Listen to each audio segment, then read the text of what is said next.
Baybörü ulu Beyrek Batır. Kırım Tatar malaları için destan. 1. bölüm.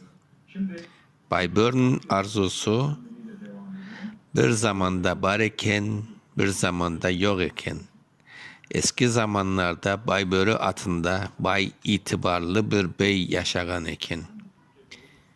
Baybör'ün malı mülkü atları ve güzel yurtu var iken. Ama onun yüreğinde bir arzu var iken, onun bir ulu bolsun istegen, Baybörü bu arzunu uzun yıllar yüreğinde taşıgan. Bir gün balaban bir toyga barganında, bütün beyler bir yerde toplaşkanlar. Toyda herkes sevingen, oyun oynap şatlık etken, Baybörü ise içinden, keşke benim de bir ulum olsaydı, dep düşüngen. 2. bölüm. Beyrek dünyaya kele. Aradan zaman geçken, Baybör'ün duası kabul bolgan, onun bir ulu dünyaya gelgen. Balaga Beyrek adı koyulgan. Baybörü ulunu pek süygen. Beyrek üskende akıllı, cesur ve güçlü bir bala bolgan. O kışkene yaşında atlarga meraklı eken. Atka minmege, yay tartmaga ve dostlarına yardım etmeye pek isteyeken. Baybörü uluna karap, bu bala bir gün balaban bir cigit bolacak dep sevine eken. 3. bölüm. Beyrek'nin balalığı. Beyrek öskende onun adı çevrede duyulmaya başlagan. O yalnız güçlü tuğul, aynı zamanda akıllı ve merhametli eken. Babasının sözünü tınlay, büyüklerge saygı göster, dostlarına yardım et. Beyrek bunda yetişkin. Bir gün Baybörü uluna, balam gerçek cigitlik yalnız güçte tuğul. Cigit adam sözünde turar, dostunu yalnız koymaz degen. Beyrek bu sözlerini yüreğine salgan. 4. bölüm. Bengi Boz. Beyrek'nin hayatında bir at ayrı bir yer tutkan. Onun adı Bengi Boz eken. Bengi Boz pek güzel, çevik ve güçlü bir at eken. Beyrek onu pek süygen. İkisi birbirine alışkan. Beyrek atına minip bozkırga çapkanda, cel bile onu kuvalmagan. Bengi Boz da Beyrek'nin sesini uzaktan tanır eken. Bunday Beyrek ile Bengi Boz arasında ayrılmaz bir dostluk peyda olgan. 5. bölüm. Beyrek ve Banu Şeşek. Bir gün Beyrek başka bir yurtta yakşı bir kızını körgen. Onun adı Banu Şeşek eken. Banu Şeşek de akıllı, güzel ve cesur bir kız eken. Beyrek onu körgende yüreğinde bir başka türlü duygu peyda bolgan. Banu Şeşek de Beyrek'nin cesaretini ve güzel sözlerini beğengen. İkisi birbirini süyüp dostlaşkanlar. 6. bölüm. Yarış. Beyrek ile Banu Şeşek birbirinin galibiyetini sınamak istegenler. Bazen at çapıştırganlar, bazen yay tartkanlar, bazen cenk oyunları oynap kimden daha çevik ekenini göstergenler. Banu Şeşek de çok cesur eken. Beyrek onun cesaretine hayran kala eken. Banu Şeşek ise Beyrek yalnız güzel sözler aytkan bir çigit değil. O gerçekten cesur dep düşüngen. 7. bölüm. Beyrek'nin karşısına çıkan sınav. Bir gün Beyrek ve arkadaşları yolga çıkanlar, onların karşısına düşmanlar çıkan. Beyrek korkmagan, o arkadaşlarını korçalamaya çalışkan. Fakat düşmanlar kov eken. Beyrek ve arkadaşları büyük bir mücadeleye girgenler. Beyrek bütün gücüyle karşılık bergen. Fakat sonunda düşmanlar onu tutup uzak bir çerge aparganlar. 8. bölüm.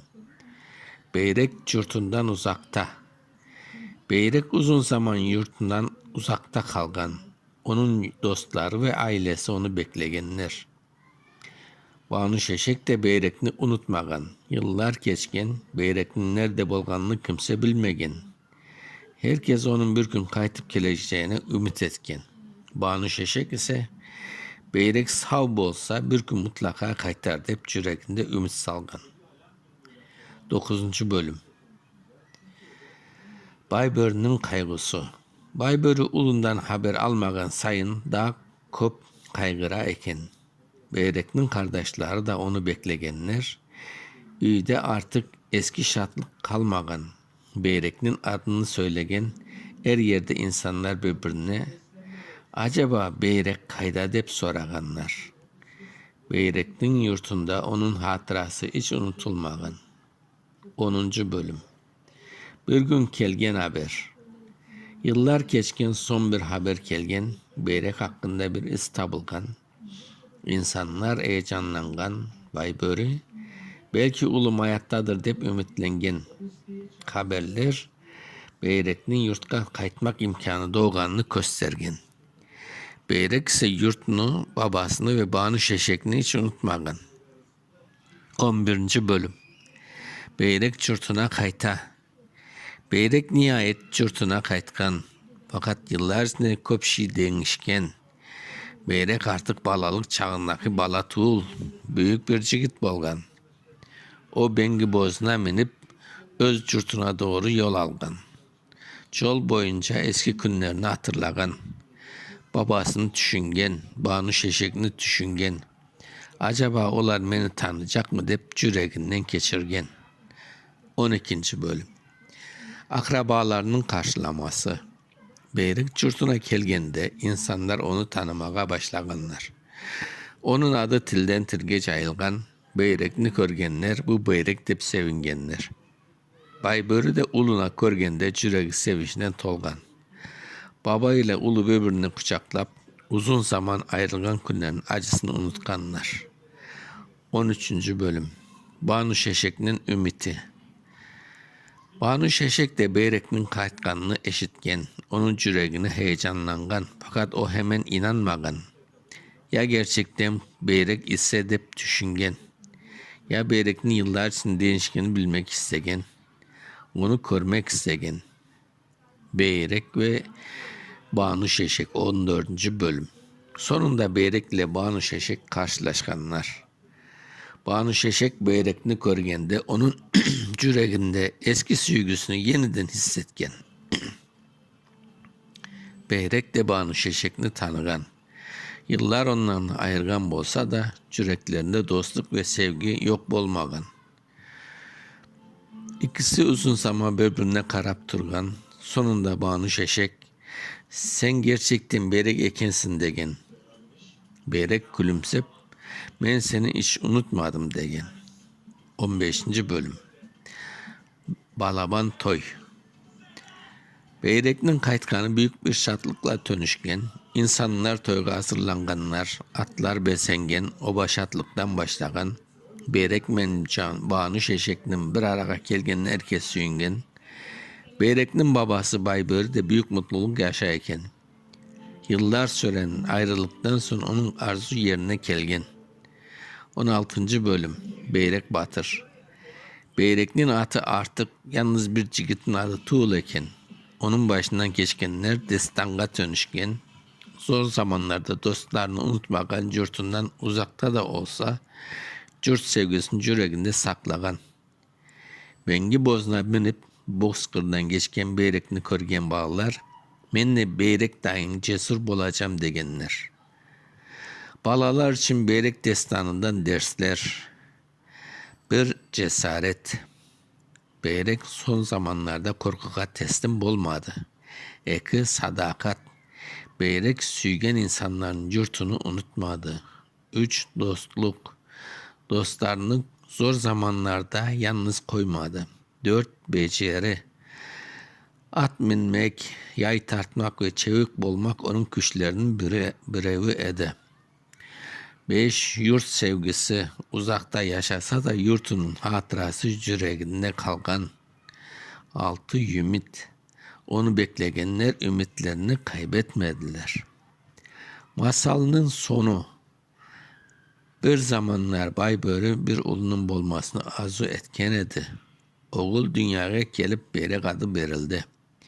Beyrek östü, atka mindi, dostlar kazandı, Banuş eşekini süydü. Balaban sınavlardan geçti, curtundan uzak kaldı. Fakat sonunda kaytıp geldi. Onu beklegen insanlar yanıdan sevindi. Beyrek'in hikayesi bunday nesilden nesilge anlatılıp başlandı. Çünkü destanlar yalnız geçmişini anlatmay.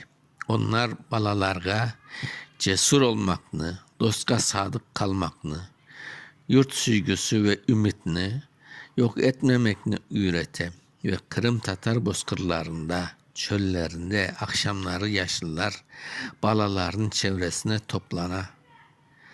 Biri Beyrek Batır'ın hikayesini anlatayık mı dep soragan balalar evet dep seslengenler. Yaşlı akay gülümsep sözge başlagan. Bir zamanda bar eken, bir zamanda yok eken ve Beyrek'ten desnanı yeniden yaşamaya başlagan.